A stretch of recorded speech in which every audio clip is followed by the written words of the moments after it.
When I got hired at a motel, I received a horrifying set of rules. Part 2. Can't you hear it?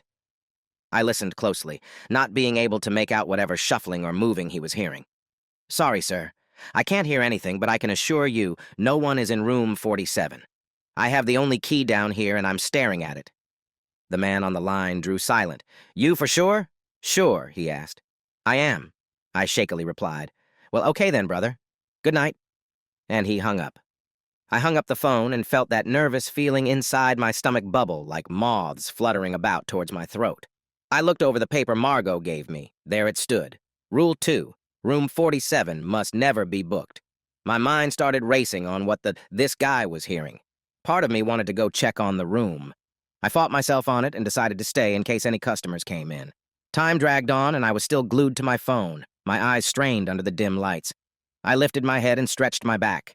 That was when I saw the figure outside the glass front door. He was tall, with a large, dark trench coat on down to his knees. His head tilted to the side.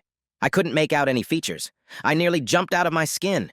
He seemed to be holding something. It laid on the floor below him. He tapped on the glass, sending thick thuds booming out. I watched on as he tapped on the glass before slowly pushing it open. He walked like he was on stilts. A tall man, had to be over 7 feet. The large black trench coat ran the length of his whole body. A dusty, worn-out top hat placed neatly on his head. Stringy blonde hair fell across his pale face. His sunken eyes were like that of a cat's. He stumbled over to me, dragging somewhat across the floor behind him. I clenched my seat, feeling panic rise inside me. The man slowly revealed what he was holding behind his back.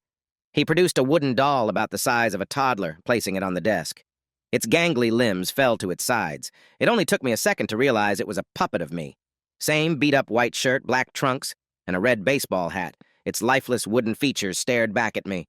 I looked up at the man who loomed over me, casting a large, ominous shadow on the wall.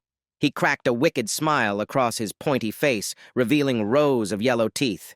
His dried lips littered with cracks of bleeding dead cuts. The puppeteer slid his hand up the back of the puppet. He spoke in a childlike voice, moving the lips of the puppet. Room 47, please, he spoke. A chill radiated down my spine, sending waves of goosebumps across my body. I stood with my mouth open, frozen on what to do. The Henry doll spoke again in that childlike voice. Room 47, please. He moved the doll's arm to point towards the key rack. Sorry. Room 47 isn't available, I stuttered, my fingers tapping the rule list furiously.